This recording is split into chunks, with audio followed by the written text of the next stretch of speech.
Hello friends, child development and pedagogy ಮಕ್ಕಳ ಅಭಿವೃದ್ಧಿ ಮತ್ತು ಶಿಕ್ಷಣಶಾಸ್ತ್ರ ಪ್ರೀವಿಯಸ್ ಇಯರ್ ಕ್ವಶನ್ಸ್ನ ಡಿಸ್ಕಸ್ ಮಾಡೋಣ ಬನ್ನಿ. ಕ್ವಶನ್ ನಂಬರ್ 1 ನೋಡೋಣ.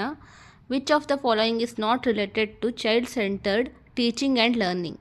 Emphasis on experiential learning, emphasis on holistic development, emphasis on self learning, emphasis on classroom learning.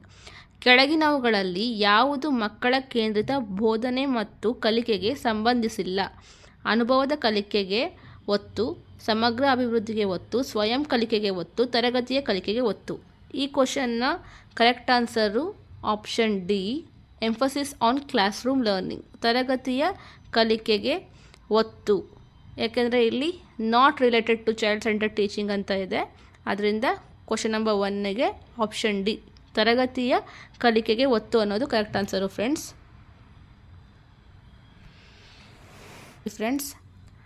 Human personality is the result of parenting and education, the interaction of heredity and environment, only of the atmosphere, of heredity only.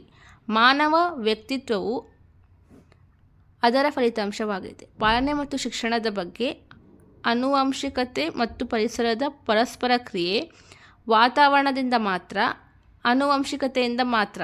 ಈ ಕ್ವಶನ್ನಿಗೆ correct answer option B friend, the interaction of heredity and environment. ಆನುವಂಶಿಕತೆ ಮತ್ತು ಪರಿಸರದ ಪರಸ್ಪರ ಕ್ರಿಯೆ ಅನ್ನೋದು human ಪರ್ಸನಾಲಿಟಿಗೆ correct answer option B friends. 3 ನೋಡೋಣ. Socialisation in the context of education means creating your social norms, respecting elders in the society, adaptation and adjustment to the social environment, complying with social norms. ಶಿಕ್ಷಣದ ಸಂದರ್ಭದಲ್ಲಿ ಸಾಮಾಜೀಕರಣ ಎಂದರೆ ನಿಮ್ಮ ಸಾಮಾಜಿಕ ರೂಢಿಗಳನ್ನು ರಚಿಸುವುದು, ಸಮಾಜದಲ್ಲಿ ಹಿರಿಯರನ್ನು ಗೌರವಿಸುವುದು, ಸಾಮಾಜಿಕ ಪರಿಸರಕ್ಕೆ ಹೊಂದಿಕೊಳ್ಳುವಿಕೆ ಮತ್ತು ಹೊಂದಾಣಿಕೆ, ಸಾಮಾಜಿಕ ನಿಯಮಗಳ ಅನುಸರಣೆ.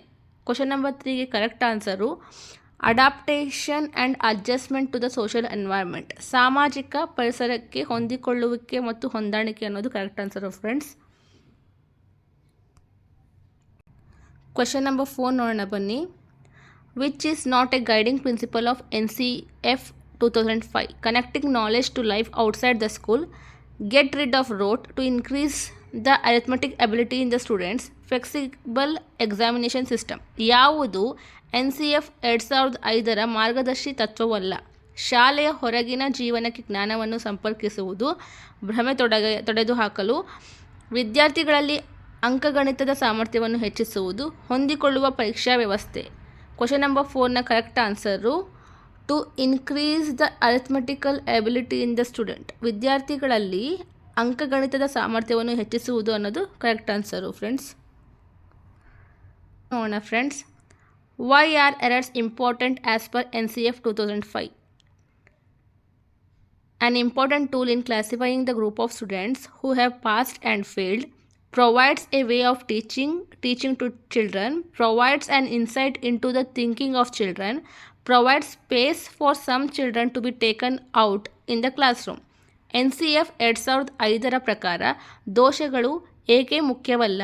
ವಿದ್ಯಾರ್ಥಿಗಳ ಗುಂಪನ್ನು ವರ್ಗೀಕರಿಸುವ ಪ್ರಮುಖ ಸಾಧನ ಯಾರು ಉತ್ತೀರ್ಣರಾಗಿದ್ದಾರೆ ಮತ್ತು ವಿಫಲರಾಗಿದ್ದಾರೆ, ಮಕ್ಕಳಿಗೆ ಬೋಧನೆಯನ್ನು ಕಲಿಸುವ ವಿಧಾನವನ್ನು ಒದಗಿಸುತ್ತದೆ, ಮಕ್ಕಳ ಚಿಂತನೆಯ ಒಳನೋಟವನ್ನು ಒದಗಿಸುತ್ತದೆ, ತರಗತಿಯಲ್ಲಿ ಕೆಲವು ಮಕ್ಕಳನ್ನು ಹೊರಗೆ ಕರೆದೊಯ್ಯಲು ಜಾಗವನ್ನು ಒದಗಿಸಿ.